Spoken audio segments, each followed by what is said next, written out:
Bismillahirrahmanirrahim. Assalamualaikum warahmatullahi wabarakatuh. Ikhwatal iman wa akhwati fillah, kaum muslimin dan muslimat rahimani wa rahimakumullahu jami'an. Pada kesempatan hari ini insyaallah kita akan bedah buku secara singkat insyaallah. Ya, bedah buku untuk membedah isi hati. Buku adalah isi hati. Karena isi buku adalah ilmu, dan ilmu itu adalah santapan hati. Masuk ya mukadimahnya. Bedah buku berarti adalah bedah hati, karena isi daripada buku adalah ilmu, dan santapan hati adalah ilmu. Sebagaimana disampaikan oleh Ibnul Qayyim al-Jauziyah rahimahullah ta'ala, al-ilmu ta'amul qalbi wa syarabuhu wa dawa'uhu. Ilmu itu adalah makanan, minuman, dan juga obat hati. Sebagaimana tubuh ini membutuhkan santapan yang lezat dan sehat, maka hati pun juga membutuhkan santapan yang lezat dan sehat. Sebagaimana tubuh ini membutuhkan suplemen, vitamin, agar dia sehat dan kuat, maka demikian pula hati, dia membutuhkan suplemen dan vitamin agar dia sehat dan kuat.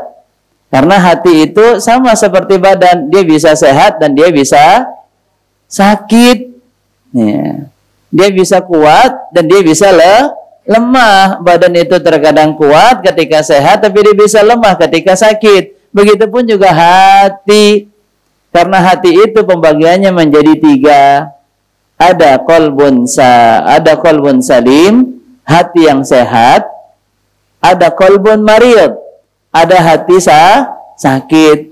Makanya kita dilarang untuk sakit hati.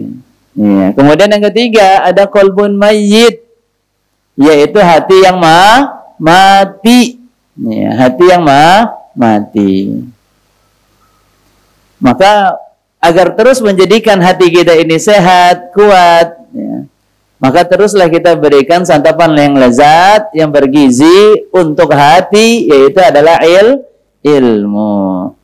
Dan ilmu yang akan kita kaji pada kesempatan pagi hari yang penuh keberkahan dan kebahagiaan ini, yang berkaitan tentang masalah meraih kemuliaan dengan takwa.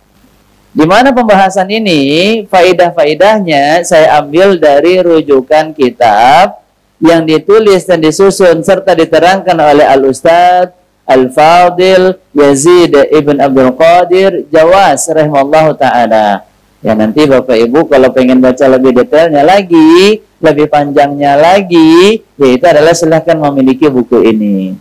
Ya, takwa, jalan menuju sukses abadi dan surga Allah Subhanahu wa taala disediakan bagi orang-orang yang bertakwa. Maka buku inilah yang akan kita bedah di waktu yang sangat singkat. Semoga kita bisa memahami apa yang akan dipelajari dari kitab ini dan dimudahkan untuk bisa mengamalkan serta mendakwahkan kepada keluarga dan seluruh kaum muslimin. Ikhwatal iman wa akhwati billah, kaum muslimin dan muslimat rahimani wa rahimakumullah. Kenapa kita harus bertakwa? Karena dia adalah merupakan ibadah yang menjadi perintah Allah Subhanahu wa taala. Jadi takwa ini adalah merupakan perintah Allah, dan perintah Allah ini hukumnya adalah wajib untuk dilaksanakan. Maka di antara perkara yang wajib untuk kita laksanakan adalah bertakwa kepada Allah Subhanahu wa taala. Dan takwa itu hanya diperuntukkan kepada Allah. Makanya dibilang bertakwa kepada Allah. Maka seluruh ibadah yang kita laksanakan diperuntukkan untuk Allah, maka takwa pun juga hendaknya diperuntukkan untuk Allah Subhanahu wa taala. Dalil yang menerangkan tentang takwa itu adalah merupakan perintah dari Allah Tabaraka wa Ta'ala sangatlah banyak. Di antaranya Quran surat Ali Imran ayat 102. Di antara dalil yang menerangkan tentang perintah takwa adalah Quran surat Ali Imran ayat 102. Ya ayyuhalladzina amanu, wahai orang-orang yang beriman, ittaqullaha haqqa tuqatih, bertakwalah kalian kepada Allah dengan sebenar-benarnya takwa. Maka takwa itu harus maksimal, tidak bisa setengah-setengah. Ya. Takwa itu harus diupayakan untuk dilaksanakan dengan kesungguh-sungguhan, bukan dengan sesuatu dengan cara main-main. Sebenar-benar takwa artinya adalah dengan penuh kesungguhan. Sebenar-benar takwa artinya adalah dengan totalitas, dengan maksimum. Ya, kalau bahasa anak sekarang dengan apa? Dengan gaspol, masya Allah. Artinya dengan totalitas, dengan maksimal. Ya. Kemudian wala tamutunna illa wa antum muslimun. Kata Allah Subhanahu wa taala, janganlah kalian mati kecuali dalam keadaan muslim. Quran surat An-Nisa juga ayat yang pertama. Ya, di dalam Quran surat An-Nisa ayat yang pertama ini adalah merupakan dalil selanjutnya yang menerangkan tentang wajibnya kita bertakwa. Ya ayyuhan nas. Kalau tadi panggilan hanya untuk orang yang beriman, sekarang ini berlaku untuk seluruh manusia. Ya ayyuhan nas, ittaqu rabbakumul ladzi khalaqakum min nafsin wahidah. Bertakwalah kepada Rabb kalian yang telah menciptakan kalian dari yang satu, yaitu dari Nabi Adam. Kemudian Allah menciptakan pasangannya, yaitu Hawa, dari dirinya. Dan dari keduanya lah Allah memperkembangbiakan laki-laki dan perempuan yang banyak. Bertakwalah kepada Allah. Ittaqullah wattaqullaha alladzi tasaaluna bihi wal arham innallaha kana 'alaikum raqiba. Bertakwalah kepada Allah dengan mempergunakan namanya, yaitu dengan nama-nama Allah Subhanahu wa taala. Maka ayat ini menerangkan tentang kita diantara upaya bertakwa kepada Allah dengan berdoa. Nanti insya Allah akan kita bahas lebih detailnya lagi di poin selanjutnya. Maka diantara faedah ayat ini adalah berisikan tentang perintah agar manusia bertakwa kepada Allah. Kemudian yang kedua diantara bentuk bertakwa adalah dengan menyebut nama Allah di dalam meminta. Artinya di dalam berdoa. Karena diantara adab seorang muslim di dalam berdoa adalah dengan memulai doanya dengan menyebutkan nama-nama Allah yang sempurna, yang indah lagi mulia, yang kita kenal dengan Asmaul Husna. Asma. Iya, ini bukan nama penyakit. Kalau itu asma. Nah, ini asma. Asma itu jamak daripada ism. Ism itu artinya tunggal, namanya artinya nama, satu nama, itu ism.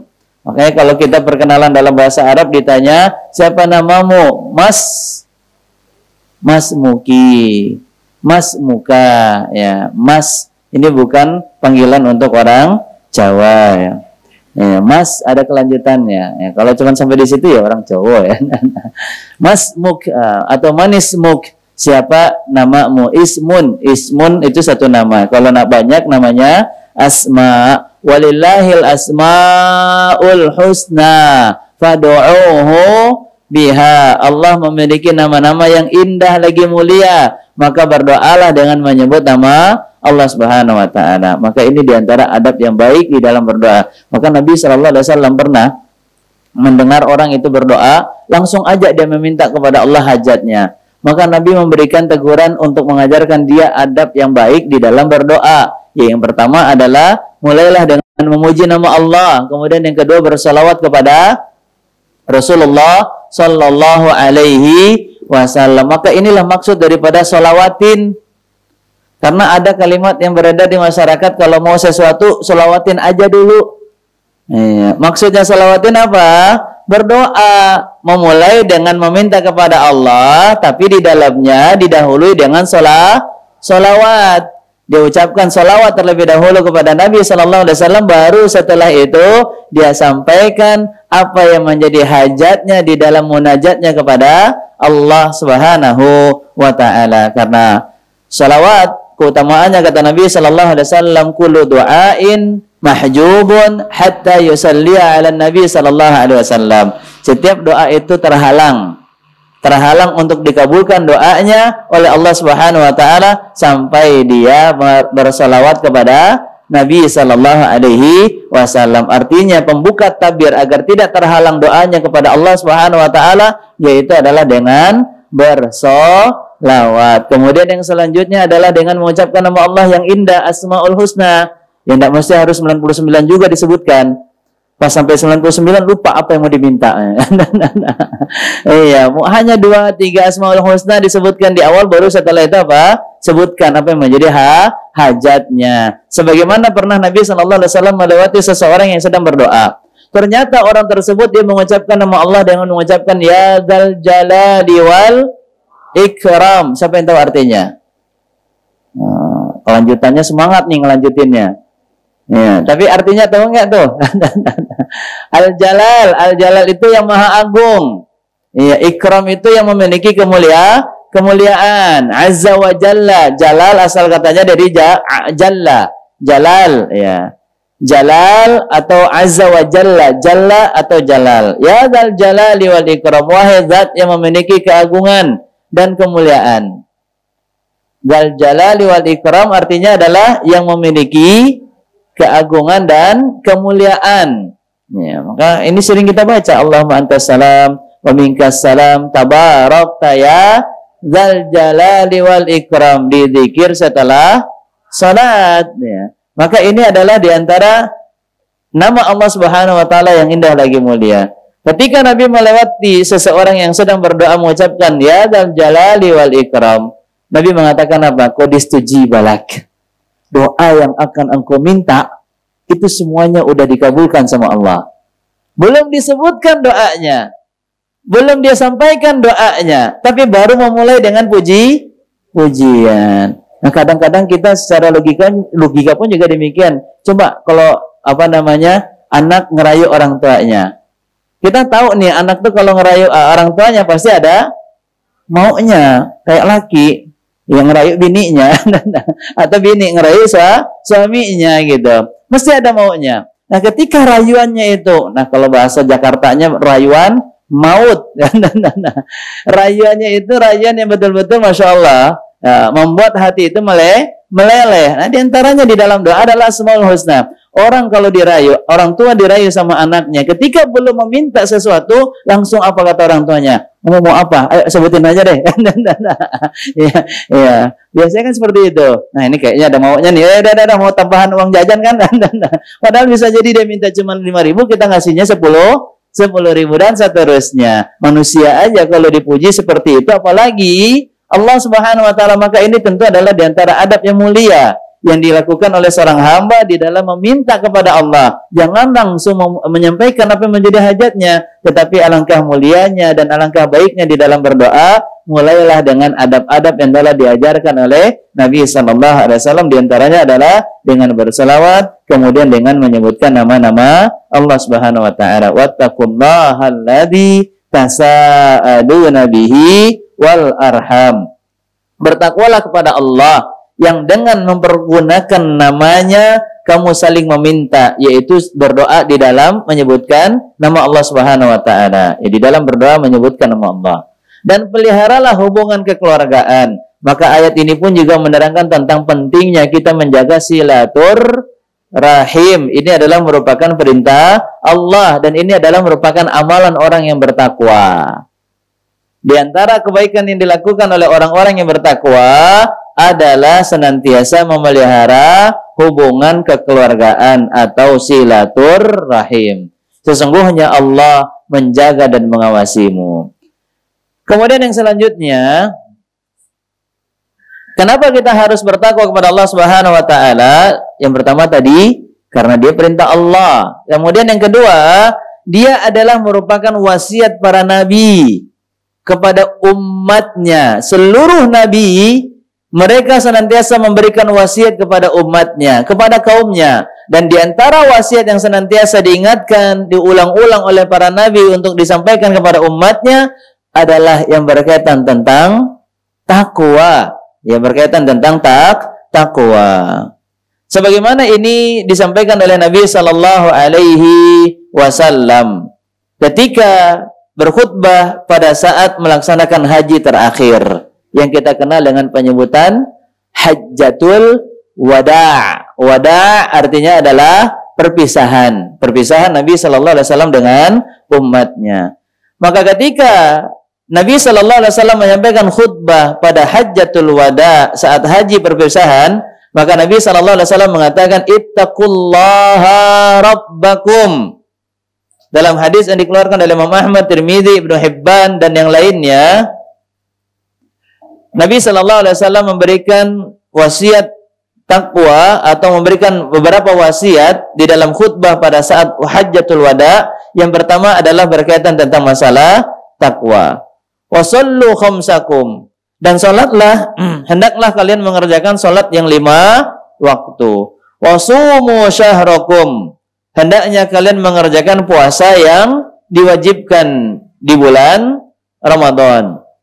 Bulan Ramadan sudah kurang dari 5 bulan lagi kita akan bertemu dengannya insya Allah. Maka tentu ini menjadi tambahan faedah buat kita, pengingat bahwasanya jazakallahu khairan, bahwasanya Ramadan ini sudah dekat dengan kita. Maka harusnya kita betul-betul mempersiapkan diri. Dan diantara bekal yang kita persiapkan untuk bisa menyambut bulan Ramadan adalah bekal takwa.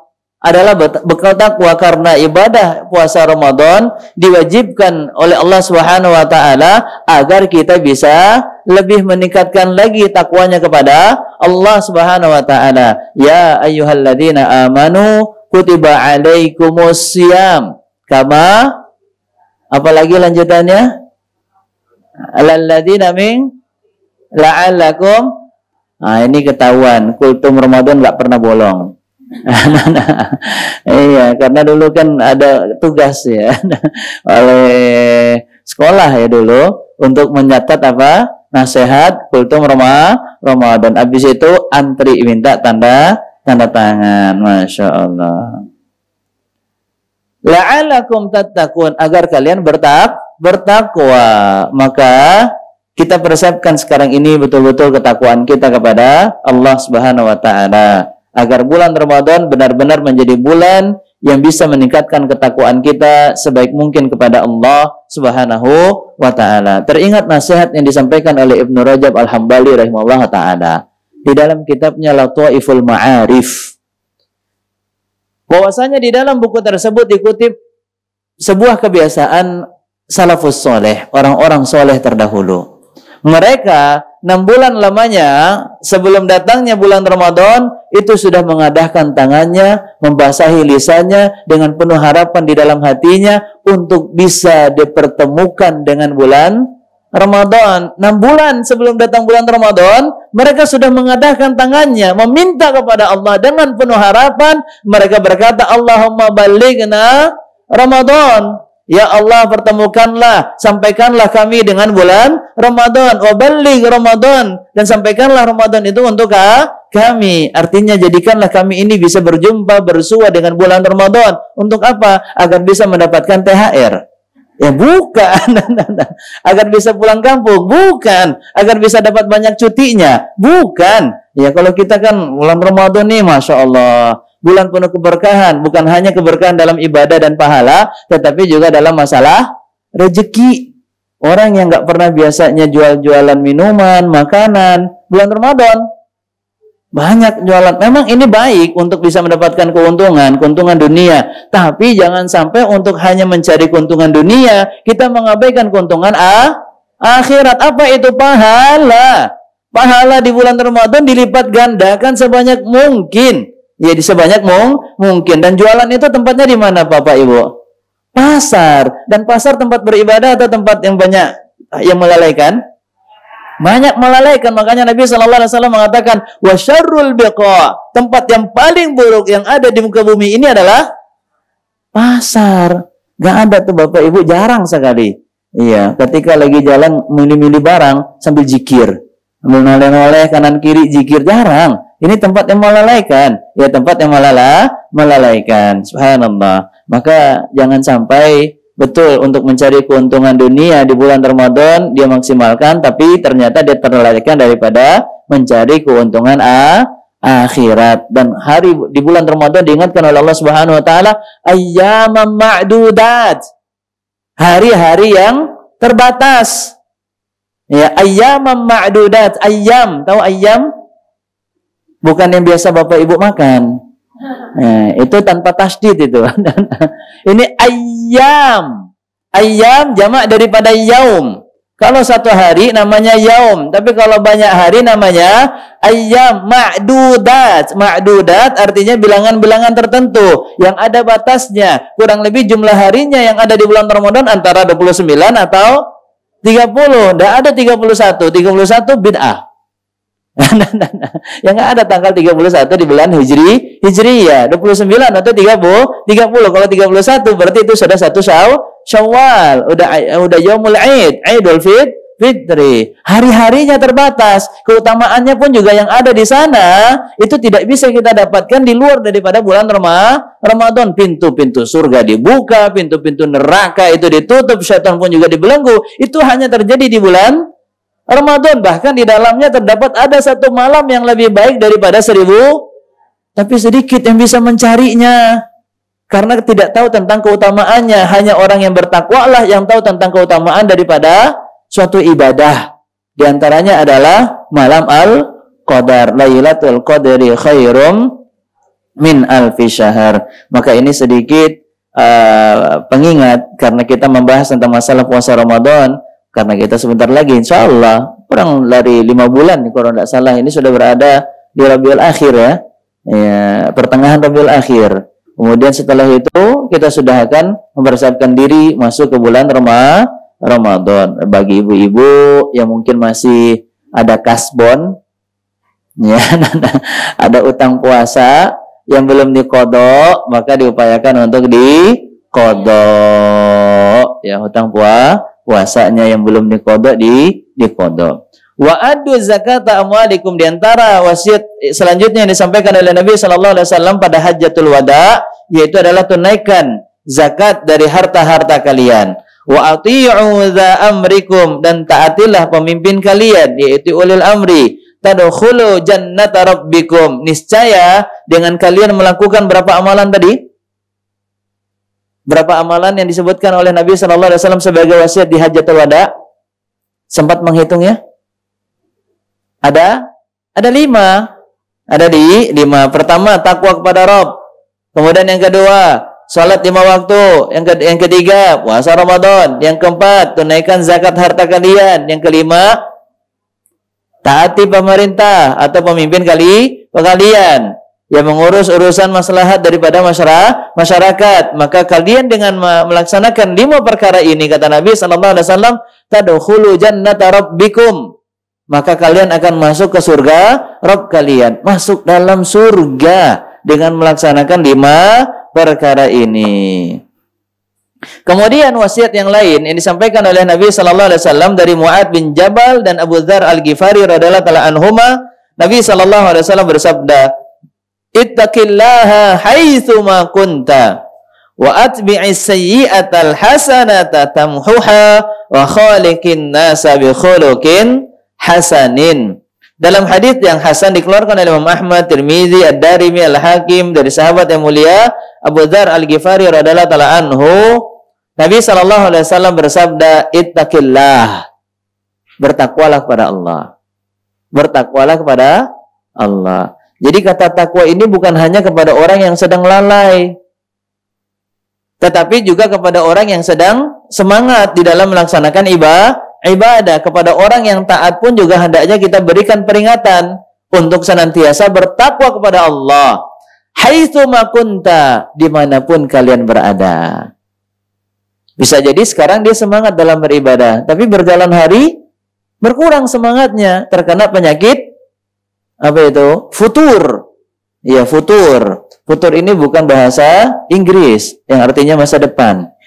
Nah, itu future. Tulisannya mirip-mirip. Tapi makhrajnya beda ya. Ya, futur. Futur yaitu adalah terputusnya semangat atau mulai berkurangnya semangat di dalam melakukan kebaikan. Maka ini penyakit yang bisa menimpa kita. Siapa saja, yang muda ataupun yang tua, yang semangat dalam kebaikan pun juga bisa jadi tertimpa yang namanya penyakit futur. Maka kata Nabi sallallahu alaihi wasallam, ini sebagai wasiat yang diberikan oleh Nabi sallallahu alaihi wasallam, ittaqillah, bertakwalah kepada Allah. Dan ini ucapan Nabi kepada sahabatnya. Sahabat rajin ibadah. Sahabat itu hati yang paling bersih. Generasi sahabat adalah generasi yang paling takut kepada Allah. Generasi sahabat adalah generasi yang berupaya untuk mentauhidkan Allah dan tidak memberanikan diri untuk melakukan maksiat kepada Allah Subhanahu wa taala. Tapi Nabi masih memberikan peringatan, mengingatkan mereka agar mereka senantiasa bertakwa. Ini sahabat. Ya.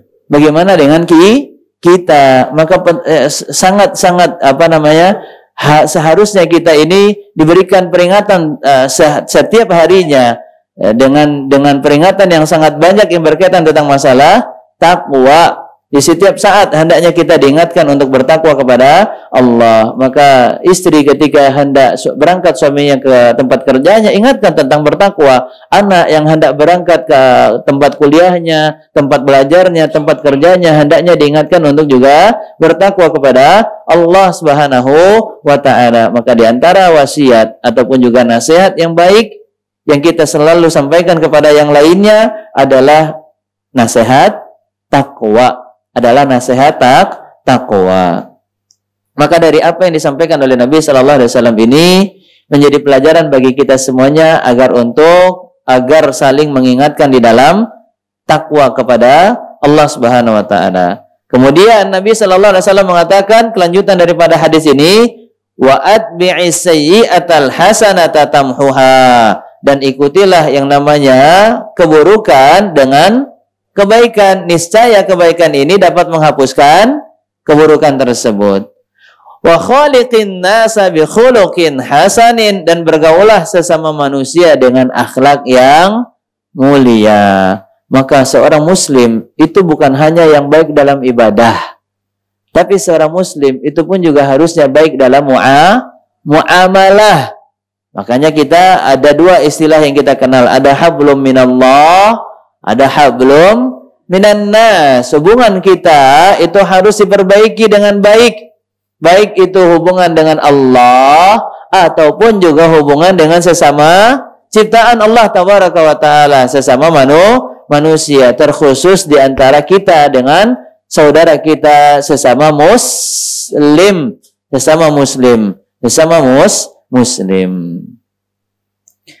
Maka hadis ini kembali lagi mengingatkan kepada kita, takwa itu tidak membedakan tempat yang ramai ataupun juga tempat yang sepi. Pas giliran banyak orang, dia bertakwa. Yang dia cari di HP-nya kajian semuanya. Pas giliran sendirian, yang dicari dari HP-nya sinetron, dengar-dengar hal-hal yang melalaikan darimu, musik dan segala macamnya. Maka Nabi sallallahu alaihi wasallam mengatakan, ittaqillaha haitsu ma kunta, bertakwalah kepada Allah di mana saja, maka tidak mengenal baik itu dalam keadaan kita beramai-ramai, dalam keadaan sendiri. Hendaknya kita berupaya bertakwa kepada Allah Subhanahu wa taala, mau itu di dalam masjid atau itu di rumah ya. Ini kan rumah saya, ya bebas dong saya mau ngapain, tidak ada ceritanya. Rumah saya itu hanya sekedar amanah.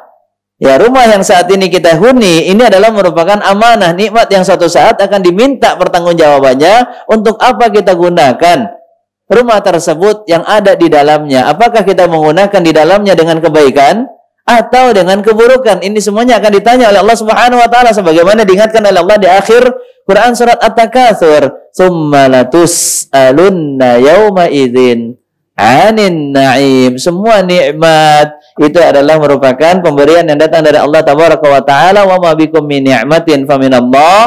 Maka nikmat ini adalah merupakan amanah yang akan diminta pertanggungjawabannya oleh Allah Subhanahu wa Ta'ala. Dari mana kita dapatkan dan untuk apa kita gunakan, semuanya ini akan ditanyakan oleh Allah Tabaraka wa Ta'ala nanti pada hari kiamat.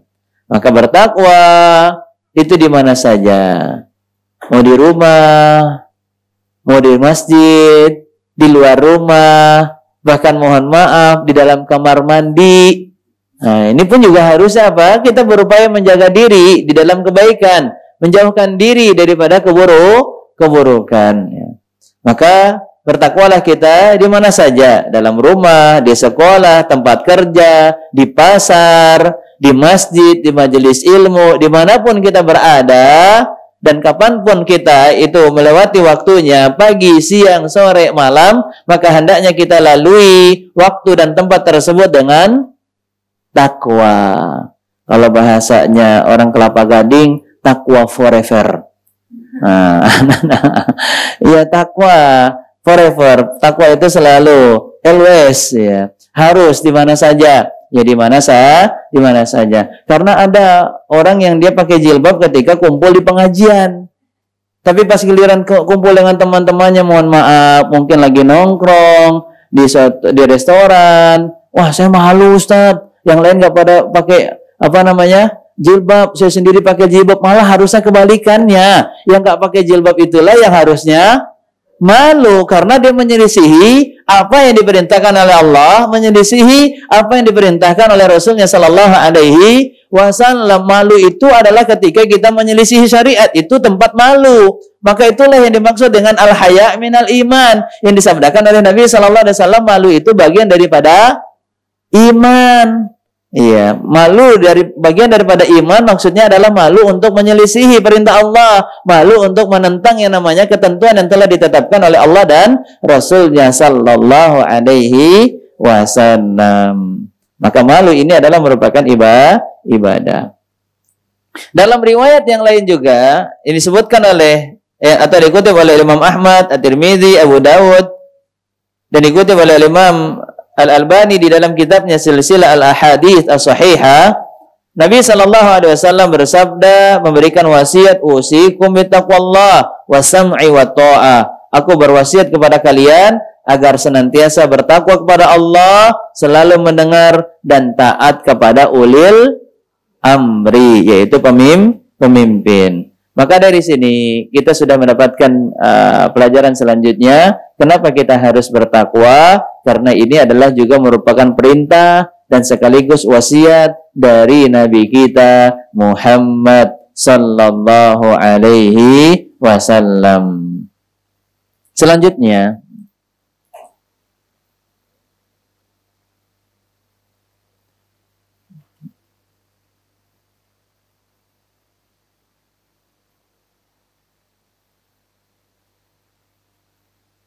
ini banyak sekali dalil, Masya Allah, yang dikutip oleh Al-Ustadz Yazid rahimahullah ta'ala. Tapi karena terbatasnya waktu, tentu kita hanya membacakan beberapa dalil dari setiap pembahasan.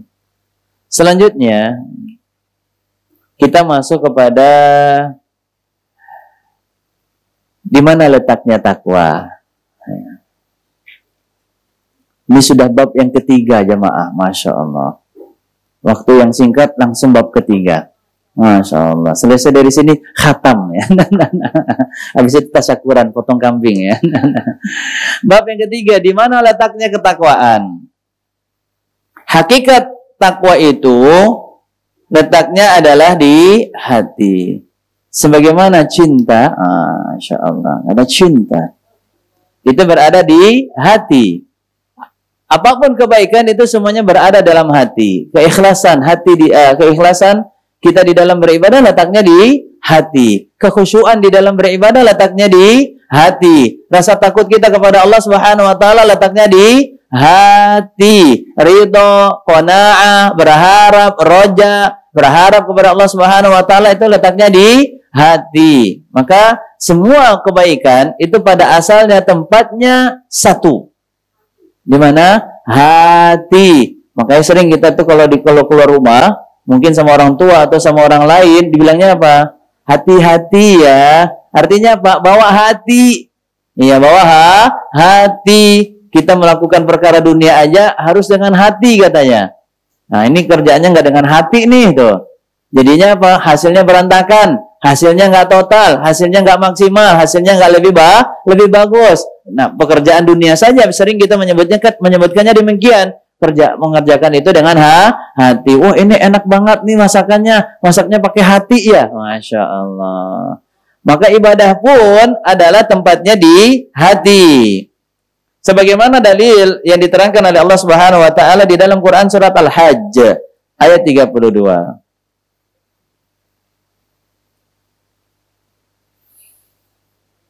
Al-Hajj ayat 32. Dzalik, demikianlah perintah Allah.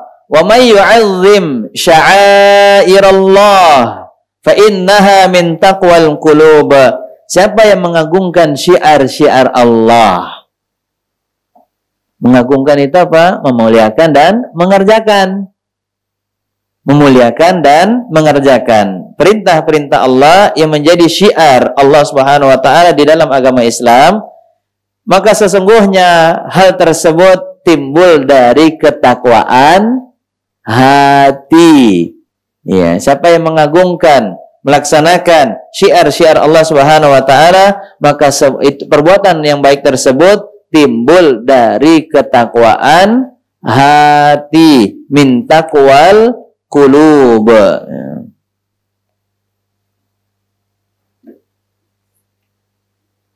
Dan Nabi sallallahu alaihi wasallam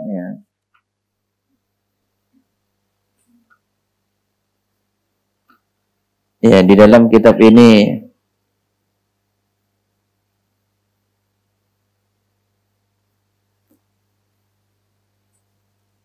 nampaknya terlewat mungkin sama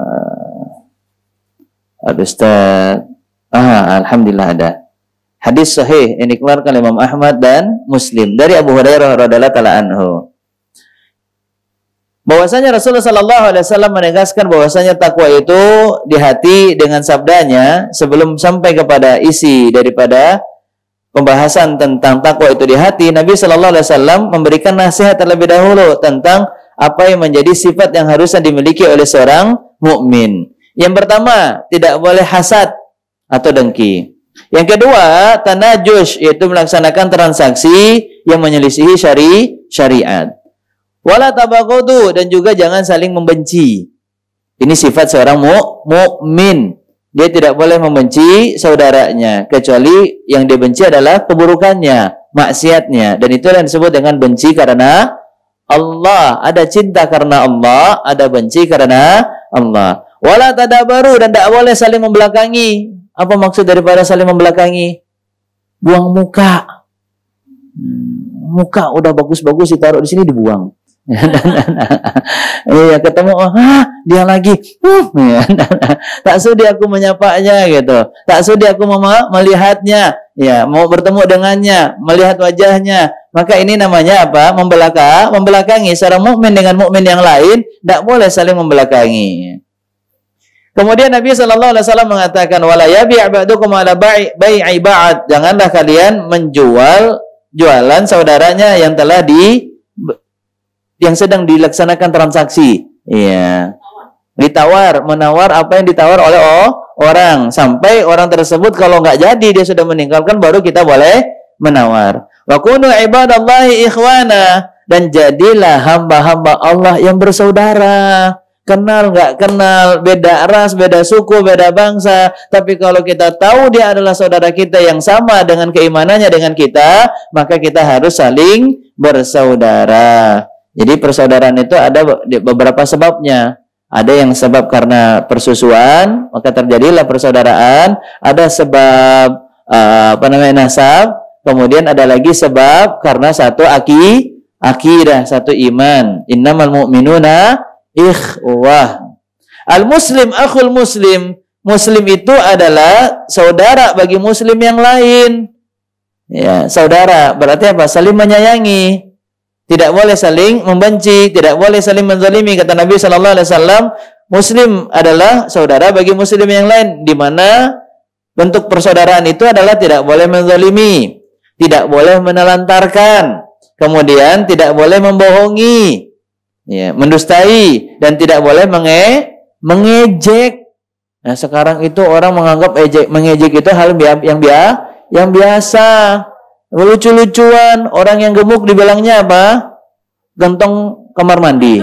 Iya, subhanallah. Dan orangnya dipanggil mau aja. Ya enggak boleh kita memanggil orang itu dengan panggilan yang buruk. Ya, panggillah dengan panggilan yang baik, yang dia ridhoi, yang disukai oleh saudara kita.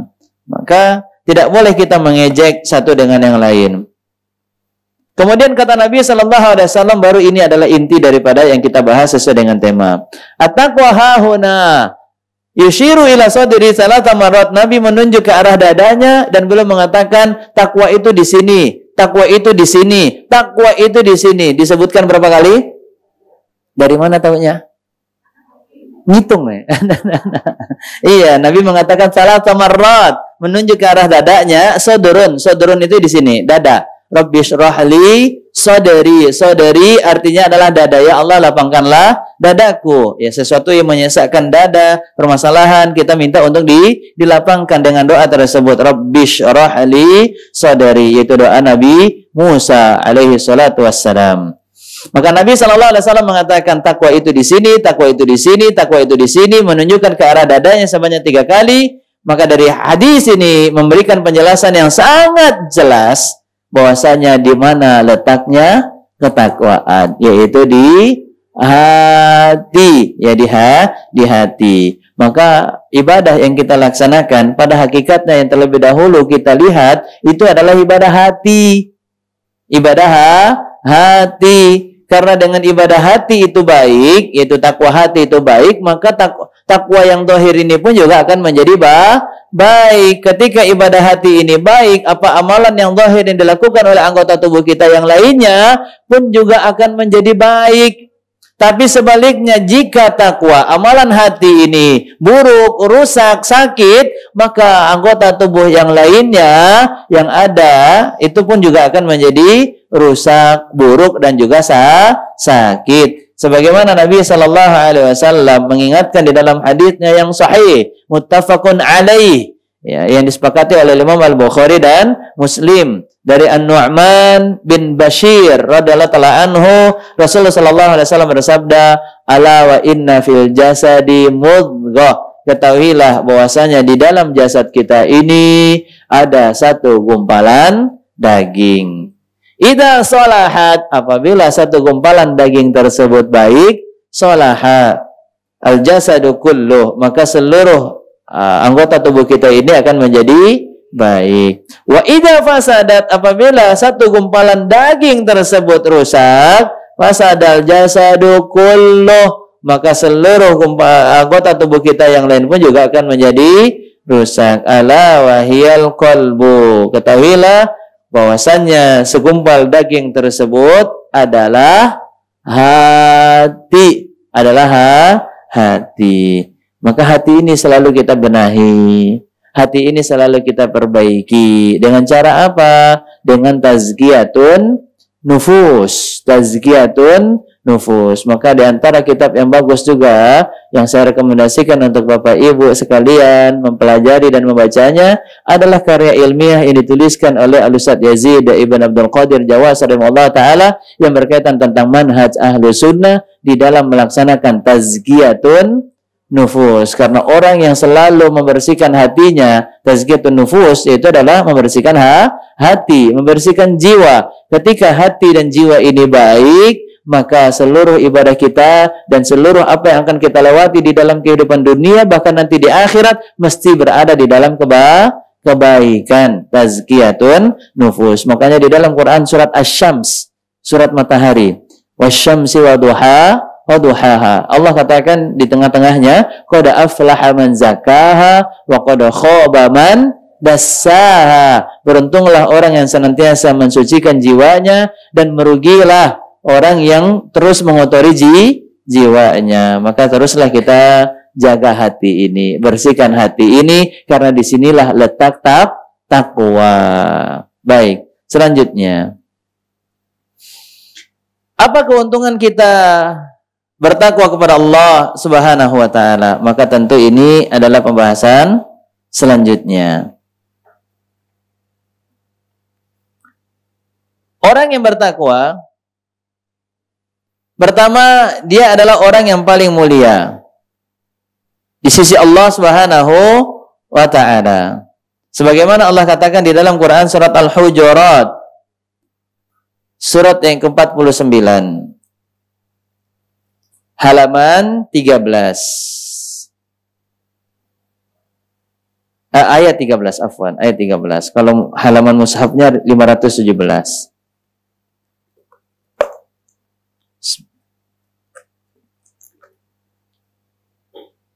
Ayat yang ke-13 surat Al-Hujurat. Kita langsung masuk kepada akhir ayatnya, penghujung ayatnya. Allah Subhanahu wa taala berfirman di ayat yang ke-13 surat Al-Hujurat,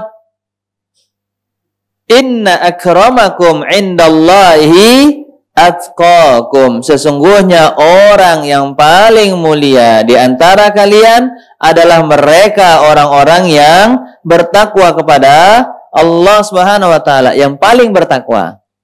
Nah, kita sering mendengarkan si yang paling. Iya, maka yang paling ini yang harusnya kita lakukan adalah berupaya untuk paling bertakwa kepada Allah Tabaraka wa taala. Maka jangan pernah kita termakan dengan rayuan dan kata-kata menggoda yang itu dapat mengurangi semangat ibadah kita kepada Allah Subhanahu wa taala dari teman-teman kita. Bu, yuklah jalan sekali-kali, rajin amat tiap hari ngaji. Masya Allah. Iya. Wah, ayolah Bu, kita reunian dan itikaf mulu di masjid dan seterusnya. Sering kita disampaikan kata-kata demikian oleh teman-teman kita yang tidak mengetahui tentang ilmu agama. Mereka orang-orang jahil. Makanya tinggalkan bermuamalah dengan mereka agar kita bisa mendapatkan banyaknya kebaikan. Kalau kita terus masih bermuamalah dengan orang-orang yang jahil, yang bodoh tentang masalah ilmu agama, maka kita yang pintar bisa menjadi bodoh. Dan kita yang pintar gak bermanfaat ilmunya. Yang ada setelah itu kita akan dibodoh-bodohin. Iya, termakan dengan apa? Rayuan-rayuan yang tidak disukai oleh Allah Subhanahu wa taala.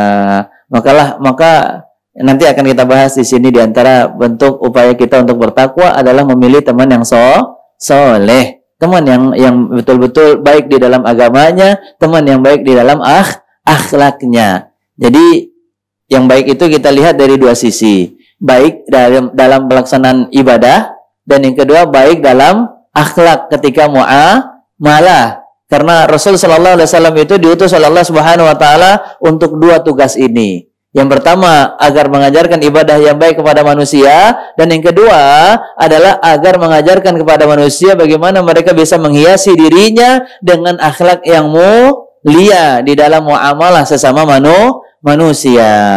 Jadi tujuan Nabi diutus ke tengah umatnya adalah dengan dua tujuan ini. Pertama, agar mereka bisa beribadah dengan baik. Yang kedua adalah agar mereka bisa bermuamalah dengan baik, dengan akhlak yang sempurna. Laqad kana lakum fi Rasulillahi uswatun hasanah wa innaka la'ala khuluqin azim. Dan Nabi sallallahu alaihi wasallam pun juga menegaskan di dalam sabdanya, "Innama bu'istu liutammima makarimal akhlaq." Aku diutus oleh Allah untuk menyempurnakan akhlak. Maka ini keutamaan yang pertama, yaitu orang yang bertakwa adalah orang yang paling mulia yang ada di sisi Allah. Maka carilah kemuliaan dengan takwa, bukan dengan harta, bukan dengan kedudukan di mata manusia, atau dengan pujian dari lisan-lisan manusia, tidak. Tetapi kemuliaan hakiki, kemuliaan yang abadi, yang kemuliaan yang selalu akan mendatangkan banyaknya kebaikan untuk kita adalah kemuliaan yang ada di sisi Allah Subhanahu wa taala. Dan orang yang paling dimuliakan oleh Allah dari hambanya adalah orang yang paling bertakwa. Orang yang paling bertakwa. Selanjutnya, Keutamaan daripada orang yang bertakwa kepada Allah Subhanahu wa taala adalah amalannya akan diperbaiki oleh Allah Tabaraka wa taala dan dosa-dosanya akan diampuni oleh Allah Tabaraka wa taala. Amalannya akan diperbaiki oleh Allah dan dosa-dosanya akan diampuni oleh Allah Subhanahu wa taala. Sebagaimana Allah Subhanahu wa taala tegaskan di dalam firman-Nya Quran surat Al-Ahzab ayat 70 dan ayat 71. Ayat 70 dan ayat 71.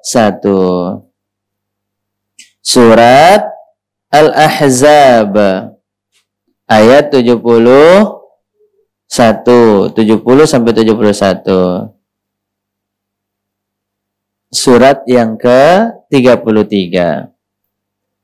Allah Subhanahu wa taala berfirman di dalam Quran surat Al-Ahzab ayat 70 dan ayat 71, ya ayyuhalladzina amanu taqullaha, wahai orang-orang yang beriman, bertakwalah kepada Allah dan ucapkanlah perkataan yang benar. Maka di antara sifat orang yang bertakwa itu adalah mesti setiap yang diucapkan adalah ucapan yang benar, ucapan yang baik, ucapan yang dicintai dan diridhai oleh Allah Subhanahu wa taala. Wa qulu qaulan sadida. Niscaya dia akan mendapatkan keutamaannya apa itu dengan dia bertakwa dan berucap dengan ucapan yang benar. Yuslih lakum a'malakum wa yaghfir lakum dzunubakum. Maka dia akan diperbaiki amalnya, akan diperbagus terus amalnya oleh Allah Subhanahu wa taala. Bukankah di antara doa yang kita minta yang diajarkan oleh Nabi sallallahu alaihi wasallam yaitu adalah Allahumma a'inni ala dzikrika wa syukrika wa husni ibadatika. Di antara doa yang diajarkan oleh Nabi yang senantiasa kita baca di penghujung salat yaitu adalah, ya Allah, bantulah aku agar bisa berzikir, mengingatmu, bersyukur. Kemudian yang ketiga adalah memperbaiki ibadah. Maka bagaimana caranya kita bisa memperbaiki ibadah atau ibadah kita agar selalu menjadi ibadah yang baik? Ya, diperbaiki selalu oleh Allah Subhanahu wa taala dengan takwa, dengan takwa. Kemudian yang kedua, kita adalah manusia yang tidak pernah luput daripada dosa.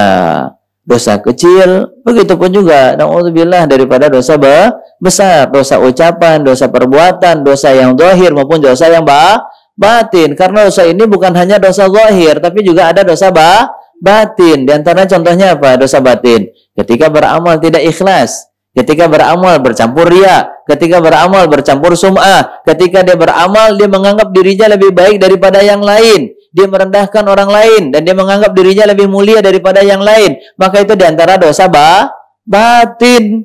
Ya, dosa batin. Dan di antara dosa batin apa? Tidak mau menerima kebenaran. Batarul haq wa qamtun nas. Nah, ini adalah di antara dosa batin. Maka dosa itu bisa jadi dalam bentuk ucapan, bisa jadi dalam bentuk perbuatan, bisa jadi dalam bentuk yang zahir dilakukan oleh anggota tubuh kita, ataupun yang tersembunyi di dalam hati, di dalam batin. Maka kita berharap seluruh dosa yang dilakukan dari anggota tubuh kita ini diampuni, dihapuskan oleh Allah Tabaraka wa taala. Di antara upayanya agar kita mendapatkan ampunan Allah yaitu adalah dengan bertakwa.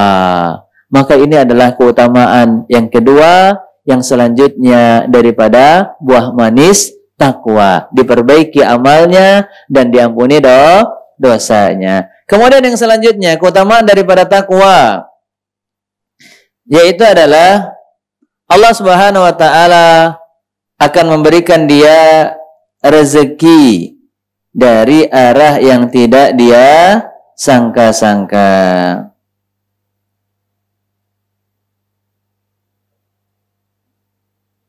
Dan juga akan memberikan dia solusi dari setiap permasalahan yang dia hadapi. Kita butuh solusi yang tepat. Kalau solusinya nggak tepat, maka masalah itu nggak akan selesai. Maka itu bukan solusi, itu akan menjadi apa? Polusi. Ya, menghadirkan kabut, ya, membuat tambah masalah ini menjadi rumit dan nggak jelas. Kita butuh solusi, dan solusi yang terbaik tentunya datang dari Allah Subhanahu wa taala, Yang bisa memberikan kemudahan adalah Allah. Yang bisa mengangkat segala kesulitan kita adalah Allah Subhanahu wa taala. Bagaimana kita bisa mendapatkan diberikannya solusi yang baik dari Allah Tabaraka wa taala? Dengan terus bertakwa. Mau seberat apapun ujian kehidupan kita, mau sebanyak apapun musibah yang ditimpakan oleh Allah Subhanahu wa taala, teruslah kita kuatkan jiwa ini untuk bertakwa kepada Allah Tabaraka wa taala. Jangan pernah berputus asa untuk meraih rahmatnya Allah Subhanahu wa taala. Karena orang yang punya masalah, beban kehidupan biasanya rapuh.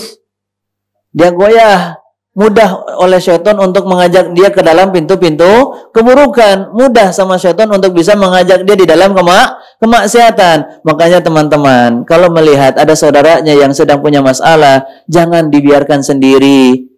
Iya, semperin, kunjungin, kemudian berikan nasihat. Nasihat itu adalah merupakan hadiah terindah dari seorang teman kepada teman yang dia cintai. Ya, nasihat yang terindah dan nasihat yang paling mahal dari seorang teman kepada temannya yaitu adalah nasihat. Nasihat. Adinun nasihat, karena Nabi sallallahu alaihi wasallam mengatakan agama itu adalah nasihat. Wa tawasau bil haqqi wa tawasau bis sabr. Karena sering kita cuma memahami teman yang baik itu yang sering mentraktir. Ya, kalau nggak traktir pelit nih, nggak cocok jadi teman. Subhanallah, ya. Orang yang paling baik itu yang dermawan, yang sering bagi-bagi nasihat, bukan yang sering bagi-bagi rezeki atau pulsa gratis. Subhanallah. Nah, orang yang paling baik adalah orang yang sering memberikan nasihat kepada orang lain, karena dia mengamalkan firman Allah Subhanahu wa taala, wa tawasau bil haqqi, dan dia juga mengamalkan firman Allah Subhanahu wa taala, kuntum khairu ummatin ukhrijat linnas ta'muruna bil ma'ruf wa tanhauna 'anil munkar. Bagaimana cara amar ma'ruf dan nahi munkar? Dengan memberikan nasihat, mengingatkan dengan nasihat yang ada dari Al-Qur'an, mengingatkan dengan nasihat daripada apa yang ada di dalam hadis Rasul sallallahu alaihi wasallam. Karena sebaik-baik perkataan adalah perkataan Allah, dan sebaik-baik petunjuk adalah petunjuk dari Nabi kita Muhammad sallallahu alaihi wasallam. Maka sebaik-baik nasihat adalah yang datang dari Al-Qur'an dan yang ada dari hadis Rasul sallallahu alaihi wasallam. Maka ketika teman kita ini sedang goyah karena ada masalah, berikanlah nasihat yang datang dari ayat-ayat Allah yang penuh hikmah dan dari sabda Nabi sallallahu alaihi wasallam. Maka dengan demikian akan menjadi suplemen penguat jiwa seorang hamba untuk senantiasa berupaya terus bertakwa kepada Allah sampai dia meninggal dalam keadaan muslim. Wala tamutunna illa wa antum muslimun. Quran surat At-Talaq ayat yang kedua. Surat yang ke-65. Ini keutamaan yang ketiga daripada takwa. Surat At-Talaq, surat yang ke-65 ayat yang kedua dan ayat yang ketiga, halaman mushaf 558. Bismillah. Sudah dapat surat At-Talaq? Di penghujung ayat yang kedua dan di awal ayat yang ketiga.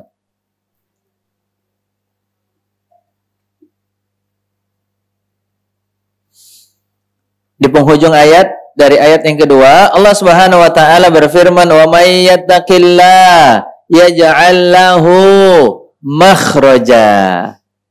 Siapa yang bertakwa kepada Allah, maka Allah akan memberikan dia jalan keluar. Nah, jalan keluar. Iya. Jalan keluar ini kan yang akan mendatangkan apa? Penenang. Sekarang kan orang pengen mencari solusi masalahnya dengan cara yang tidak menenangkan. Minum khamar, menggunakan narkoba. Na'udzubillahi min dzalik. Ada orang yang menganggap itu sebagai penenang jiwanya. Padahal penenang jiwa itu adalah melakukan kebaikan, ketakwaan. Ala bidzikrillahi tatmainnul qulub. Di antara yang dilakukan oleh orang-orang yang bertakwa adalah dengan berzikir. Dengan berzikir, masalahnya bisa menjadi berkurang, beban kehidupannya bisa menjadi berkurang, dan Allah akan senantiasa memberikan ketenangan di dalam hatinya.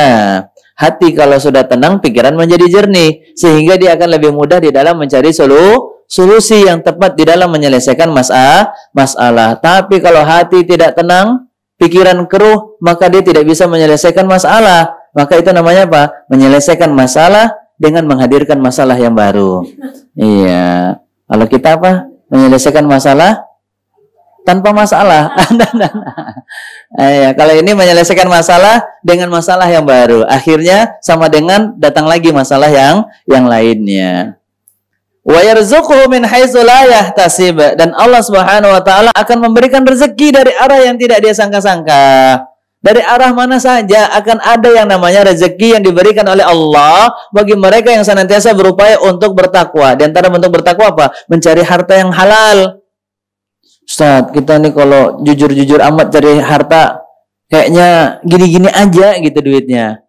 Pengen punya rumah besar, pengen punya yang namanya mobil mewah, pengen punya tas branded gitu, dan seterusnya. Maka sekali-sekali lah Ustaz ya, nipu. Ya nggak boleh. Mau sekali-kali kek, mau kecil dikit, ada kata cuma, ya cuma 10% doang Ustaz ngambil keuntungannya gitu, nipunya contohnya. Maka nggak ada yang namanya dosa itu, ada kata cuma tuh nggak ada. Iya, di mata Allah yang namanya dosa tetaplah besar, walaupun memang pembagian dosa itu ada dua. Ada dosa kecil, sogoir, ada dosa besar, kabair. Tetaplah sekecil-kecilnya dosa di pandangan Allah Subhanahu wa taala, di dalam perhitungan Allah itu adalah sesuatu yang berat dan besar. Iya, makanya disebutkan oleh Nabi sallallahu alaihi wasallam tentang siksaan yang paling ringan di neraka. Paling ringan loh ini. Ini ada kata ringannya. Paling ringan adalah dengan penghuni neraka menggunakan terompa neraka. Kemudian apa yang terjadi sama mereka? Langsung meleleh dan mendidih otaknya menjadi otak-otak. Ya bukan. Yang menjadi otak-otak enak dimakan. Ini subhanallah. Meleleh, mendidih. Ini menunjukkan bahwasanya, lihat ini padahal disebutkan apa? Yang paling ringan. Yang paling ringan tetap aja itu pedih dan berat yang dirasakan oleh manusia. Maka tidak ada istilahnya menggampangkan dan meremehkan yang namanya dosa kecil. Maka inilah kembali kepada wasiat Nabi sallallahu alaihi wasallam tadi, bertakwalah kepada Allah dimanapun kita, baik itu diketahui oleh orang ataupun juga tidak diketahui oleh orang lain, karena yang maha mengetahui selalu melihat kita, selalu mengetahui apa yang dikerjakan oleh hambanya. Bahkan yang tersembunyi di dalam hatinya saja, yang tersirat dalam hati pun juga Allah Subhanahu wa taala mengetahuinya. Kemudian dengan orang yang bertakwa, keutamaan yang selanjutnya yang keberapa? Yang keempat, akan dimudahkan urusannya. Kalau yang sulit tadi, ya, dia akan mendapatkan kemudahan. Quran surat At-Talaq juga ayat yang keempat.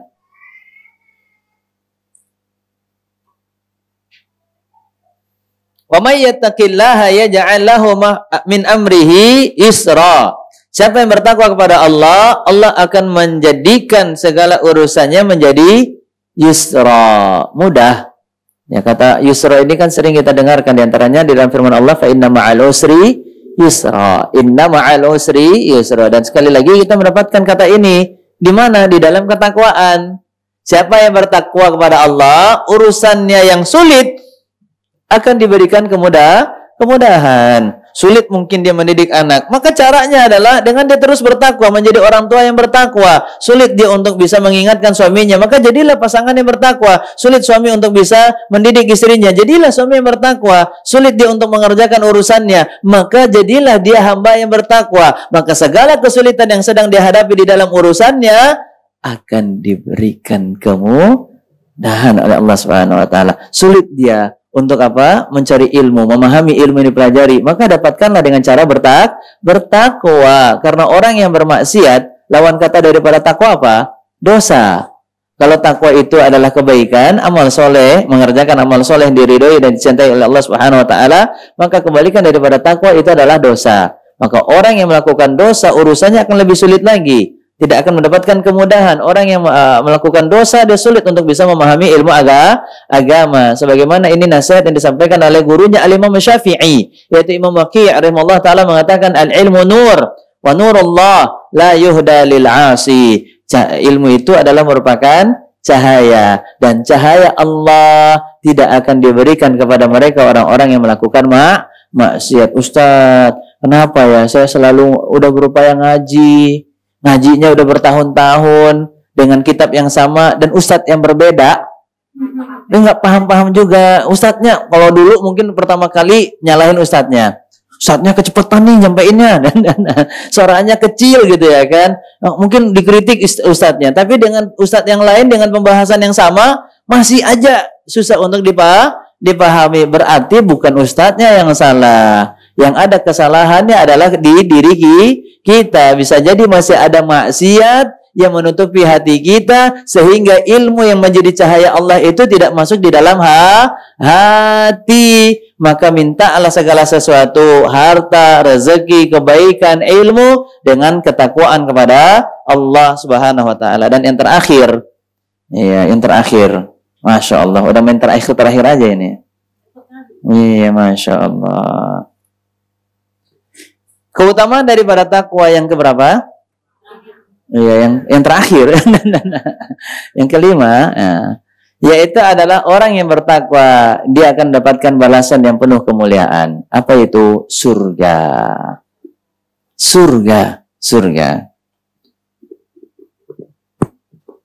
Di dalam Quran surat Ali Imran ayat 133,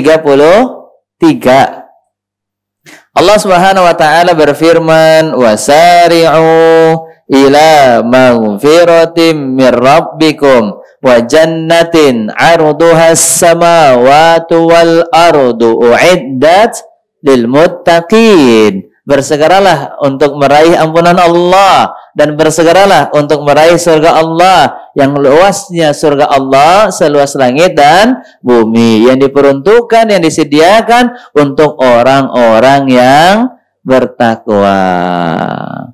Maka ini tentu adalah yang kita harapkan, yang kita minta kepada Allah. Allahumma inna nas'alukal jannah. Ya Allah, kami meminta agar dimasukkan ke dalam surga. Maka surga ini bukan hanya didapatkan dengan cara meminta, tetapi juga dengan berusaha. Di antaranya adalah dengan menjalankan seluruh apa yang menjadi perintah Allah dan berusaha untuk meninggalkan seluruh apa yang diharamkan oleh Allah Subhanahu wa taala. Maka ini upaya untuk bisa masuk ke dalam surga, menjalankan perintah Allah, meninggalkan apa yang dilarang oleh Allah, dan itulah yang disebut dengan makna takwa. Di antara sederhananya makna takwa adalah menjalankan perintah Allah dan meninggalkan apa yang dilarang oleh yang diperintahkan oleh Allah. Itu ada nggak sesuatu yang berat bagi kita, Pak, Ibu? Nggak ada. Semuanya itu mudah sekali. Ya, karena kaidahnya Allah itu tidak akan menentukan suatu syariat yang diberikan kepada hambanya yang melebihi daripada kemampuannya. La yukallifullahu nafsan, sekalipun mungkin dia merasa sulit di awal, maka dia kalau terus berusaha mengerjakannya, dia akan mendapatkan kemudahan. Sama seperti berpuasa. Mungkin di awal dia sulit, tapi kalau dia terus berupaya untuk melatih dirinya berpuasa, lambat laun dia akan menjadi apa? Mudah. Bahkan kalau nggak puasa, merasa lain nih isi perutnya. Aduh, kok pas jam segini makan kayaknya perut kok lain rasanya. Karena apa? Karena terbiasa berpuasa. Jam 9 dia makan, jam 9 pagi. Padahal biasanya dia puasa 9 pagi, jam 9 pagi dia nggak makan. Maka orang yang terbiasa puasa, dia akan mudah untuk menahan dirinya daripada makan dan minum. Begitupun juga dengan orang yang sudah terbiasa melaksanakan tahajud, untuk bangun malam itu sangat mudah. Orang yang terbiasa menjaga waktu 5 waktu sholatnya, maka untuk bisa melaksanakan sholat tepat pada waktunya itu sangat mudah. Mungkin di awal di dalam rangka pembiasaan itu yang sulit, tetapi dengan terus dia melatih dirinya di dalam melaksanakan ketaatan, di dalam melakukan amal soleh, maka dia akan mendapatkan kemudahan. Itulah maksud daripada firman Allah, fa inna ma'al usri yusra. Inna ma'al usri yusra. Sesungguhnya setelah kesulitan pasti ada yang namanya kemudahan. Setelah kesulitan pasti ada yang namanya kemudahan. Dan syariat Islam, kata Rasulullah SAW, ad-dinu yusrun, agama ini sangatlah mudah. Yuridullahu bikumul yusra wala yuridu bikumul usra. Allah menginginkan kemudahan dan tidak menginginkan dirasakan kesulitan oleh hambanya. Selanjutnya, bab penutup yang kita bahas di sini adalah upaya meraih takwa. Ya, kalau tadi di awal kenapa kita harus bertakwa? Kemudian yang kedua, letak ketakwaan. Kemudian yang ketiga, di antara kemuliaan dan buah manis daripada takwa. Kemudian yang selanjutnya adalah kiat meraih ketakwaan. Secara sederhana saja. Yang pertama adalah dengan mempelajari ilmu agama. Karena orang yang bertakwa pasti adalah orang yang berilmu. Karena tidak mungkin orang yang tidak memiliki ilmu dia bisa bertakwa dengan takwa yang sebaik-baiknya kepada Allah Subhanahu wa ta'ala.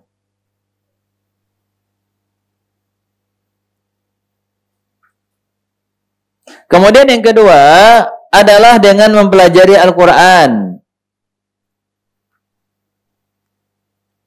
Iya, maksudnya mempelajari berinteraksi dengan Al-Quran. Dengan berinteraksi dengan Al-Quran itu dengan berapa cara? Kurang lebih 4 cara. Pertama, membacanya. Kemudian yang kedua, memahami maknanya. Itulah yang disebut dengan tadabbur. Kita paham makna ayat dan meresapi di dalam hati, itu namanya tadabbur. Kalau tidak paham makna ayat yang dibaca, itu namanya kabur. Ya, buram ya, kabur aja maknanya itu, nggak paham dia. Ya, tadabbur itu artinya paham, memahami, meresapi makna ayat yang ada di dalam hati. Nah, tadabbur ini bagian daripada amalan hati.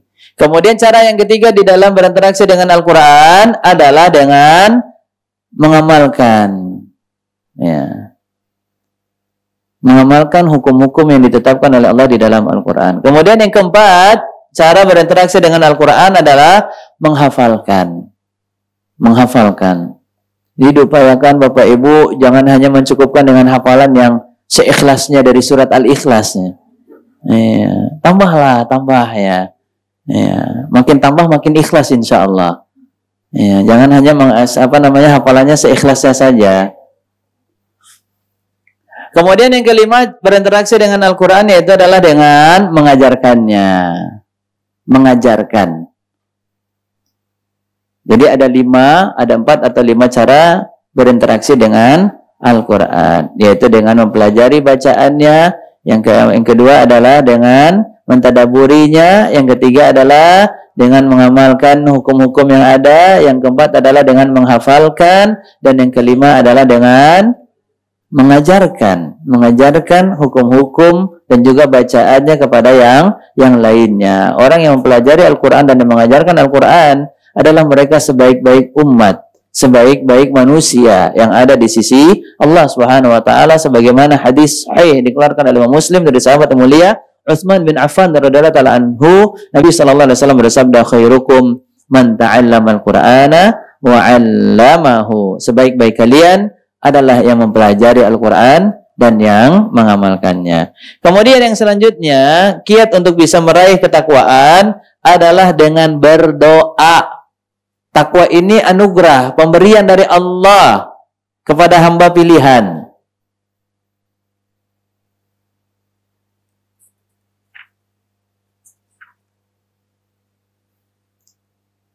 Maka carilah atau mintalah agar kita dianugerahkan ketakwaan dengan doa, sebagaimana doa yang diajarkan oleh Nabi Sallallahu Alaihi Wasallam yang dikutip di dalam hadis riwayat Imam Muslim, bahwasanya Nabi Sallallahu Alaihi Wasallam pernah mengajarkan doa, Allahumma inni as'alukal huda wat tuqa wal afaf wal ghina. Dan diantara doanya yang lain juga adalah Allahumma ati nafsi taqwaha wa zakkiha anta khairu man zakkaha anta waliyuha wa maulaha. Masya Allah, dilihat daripada anggukan kepalanya udah pada hafal insya Allah.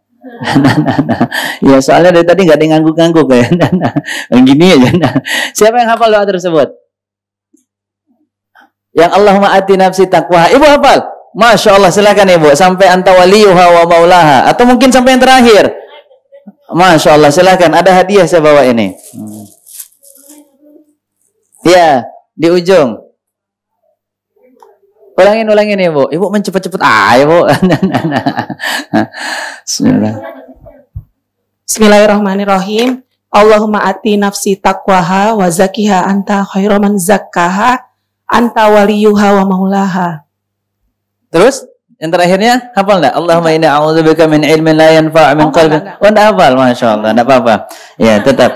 Setengah hadiahnya. Enggak, tadi di awal saya sudah sampaikan sampai di anta waliyuha wa maulaha. Fadhal. Ya, hadiah. 9. Ya. Selanjutnya. Ya, cepat-cepat kita lanjuti materinya biar enggak kelihatan hadiahnya.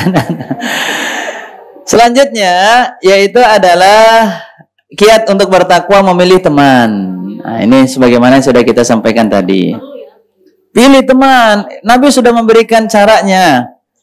Ya, sudah menyampaikan nasihatnya kepada umatnya. Di antara nasihat Nabi apa? La tusahib illa mu'minan. Jangan kalian berteman kecuali hanya orang yang beriman. Terus Ustaz, gimana dong orang yang tidak beriman? Kasihan dong nggak ada yang berteman dengannya. Ya udah, mereka kan berkumpul dengan sesama orang-orang yang tidak beriman.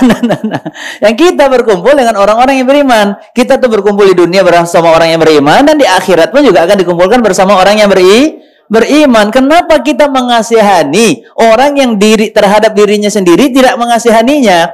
Mereka sendiri tidak mengasihani diri mereka dengan apa? Dengan tidak mau beriman kepada Allah Subhanahu wa taala. Karena orang yang paling buruk daripada seburuk-buruk makhluk yaitu adalah orang yang tidak beriman. Sebagaimana di dalam Quran surat Al-Bayyinah ayat yang ke-6 Allah katakan innalladzina kafaru min ahlil kitabi wal musyrikina ulaika fi nari jahannam ulaika hum syarrul bariyah. Sesungguhnya orang-orang kafir dari ahlul kitab, dari orang-orang yang melakukan kesyirikan, mereka adalah merupakan penduduk neraka jahanam.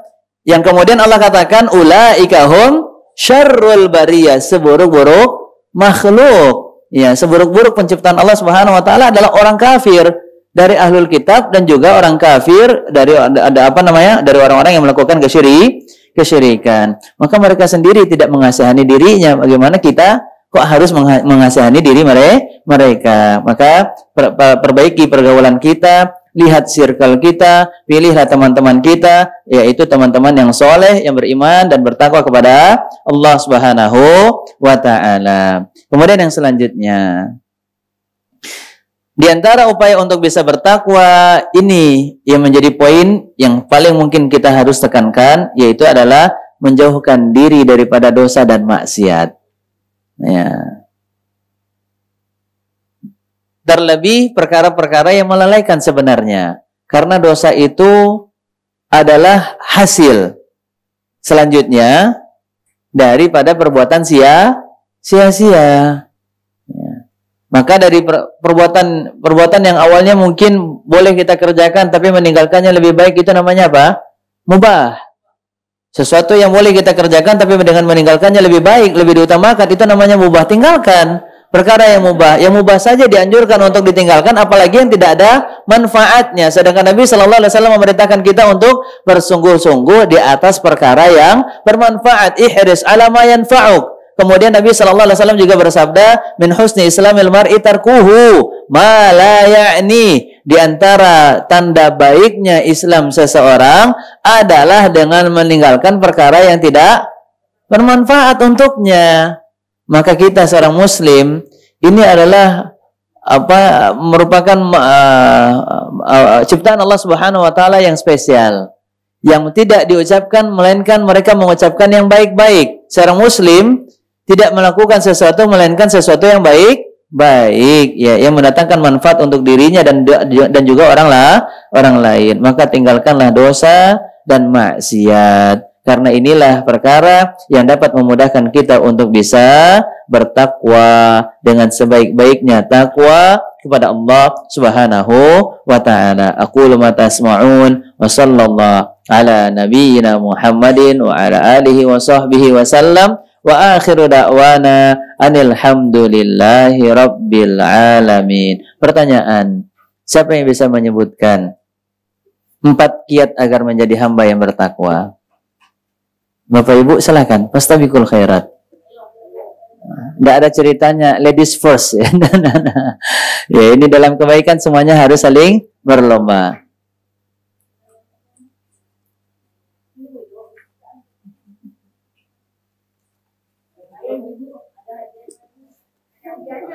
Oh iya ada dong, ada dong. Masya Allah. Silahkan. Yang fadal. Masya Allah. Barakallahu fiik. Bismillah. Kiat meraih takwa. Yang pertama dengan mempelajari ilmu agama. Yang kedua dengan mempelajari Al-Quran. Terus? Ketiga berdoa. Yang keempat menjauhkan diri dari dosa dan maksiat. Masya Allah. Barakallahu fiik. Silahkan Ibu. Zam-zam. Alhamdulillah. Sambil nyemil, minumnya zam-zam. Enak betul. Ya jangan lupa berdoa. Baik demikian Bapak Ibu. Ada pertanyaan? Silahkan kalau ada 5 menit. Syukran Ustaz. Jazakallah khairan. Silahkan. Ya, fadal Pak. Assalamualaikum warahmatullahi wabarakatuh.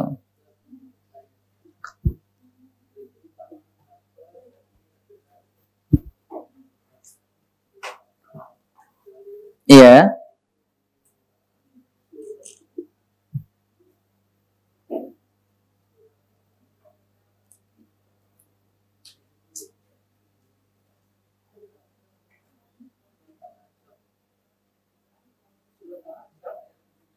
Iya. Bertakwalah kamu dan ucapkanlah perkataan yang benar. Di ayat 71, niscaya Allah akan memperbaiki amal-amalmu dan mengampuni dosamu, dan barang siapa mentaati Allah dan Rasulnya, maka sungguh dia menang dengan kemenangan yang agung. Ini di peristiwa ada perang seperti apa ya Ustaz? Sepertinya ada amalan-amalan dari umat muslim pada saat itu, ataupun mungkin kaum musyrikin ya. Sehingga surat Ahzab ini sangat menarik menurut saya, bahwa meskipun kita beramal, Allah juga melihat bahwa ada amal-amal kita yang tidak pas pada saat mungkin perang atau gimana. Terima kasih Pak Ustaz. Assalamualaikum warahmatullahi wabarakatuh. Waalaikumsalam warahmatullahi wabarakatuh. Allah Ta'ala a'lam. Saya belum tahu itu di momentum apa. Berarti ini di dalam pembahasan asbabun nuzul. Ya, asbabun nuzul. Cuman memang Al-Ahzab ini artinya adalah kelompok. Bisa jadi ada peristiwa-peristiwa khusus, tetapi tidak semuanya memang ayat itu memiliki asbabun nuzul. Ya, tidak semuanya ayat atau surat Al-Quran itu yang memiliki asbabun nuzul. Maka ada buku yang bagus, kumpulan asbabun nuzul, yang disusun oleh Al-Hafidh Ibnu Katsir rahimahullah ta'ala. Itu bagus sekali. Maka kalau memang Bapak Ibu punya semangat di dalam mentadaburi ayat-ayat Al-Quran, apalagi pengen mengetahui kisah-kisah ya, apa yang terjadi dari setiap ayat yang diturunkan oleh Allah Subhanahu wa taala, maka bisa dibaca di dalam buku tersebut, kumpulan hadis-hadis sahih yang menerangkan tentang asbabun nuzul. Wallahu taala a'lam. Baik. Nah, rasanya cukup ya Bapak Ibu, sudah habis waktu kita. Jazakumullah khairan. Kita akhiri, subhanakallahumma bihamdika asyhadu an la ilaha illa anta astaghfiruka wa atubu ilaik. Jazakumullah khairan. Assalamualaikum warahmatullahi wabarakatuh. Dukung Al-Hujjah untuk punya tempat dakwah. Salurkan wakaf lahan melalui Bank Syariah Indonesia. Nomor rekening 7796001377. Atas nama Al-Hujjah Dakwah Islamiyah, dengan memberikan kode 300 di belakangnya, contoh, Rp10.300.000, syukron, wa jazakumullah khair.